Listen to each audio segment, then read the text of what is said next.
We're talking about the landing strip. And vajazzling. The 70s bush. And when it's all off. That is right. We are talking about pubic hair. And the many ways women can style theirs today. But where did all these options come from, and what do they mean for our bodies, our health, and our wallet? Where in the world did grooming pubic hair even come from? When did it start?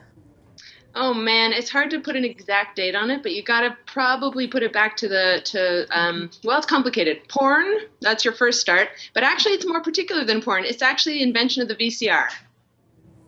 And the reason being that as soon as people had access to porn at home on video, they all of a sudden had fast forward buttons. And that meant they could go forward and back and zoom in on the things they wanted to see, which was the money shot, right?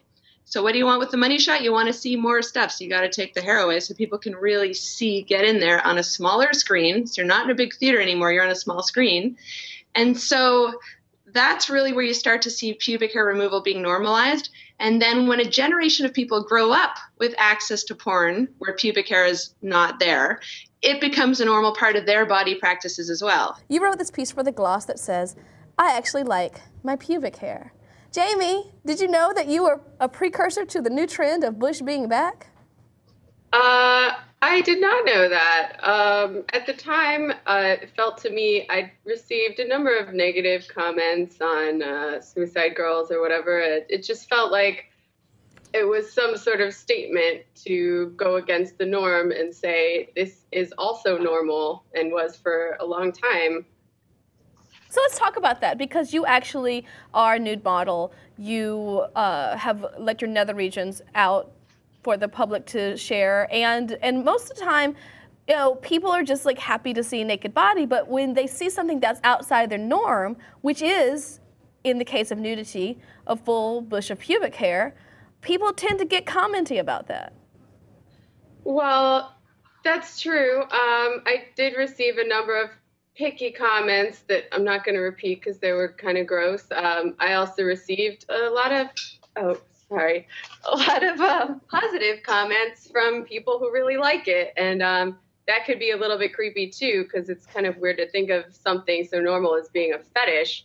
But that's sort of what it's become nowadays. And I've certainly read articles that say that waxing and shaving is actually really bad because it opens up all the space for infection.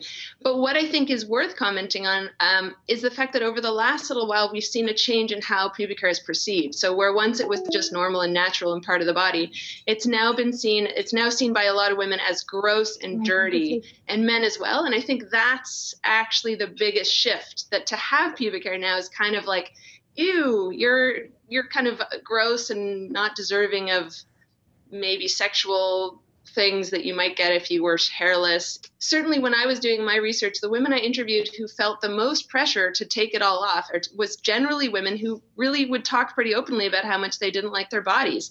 And so I think there's a correlation there of trying to please a culture that as we talked about already, has all these sort of things that women are expected to conform to, these different ways women are expected to discipline their bodies, which basically hair removal is. It's another way of saying your body as it is, natural body, it's not acceptable. In order for it to be acceptable, it has to be X, Y, Z, and one of those things is not having pubic hair.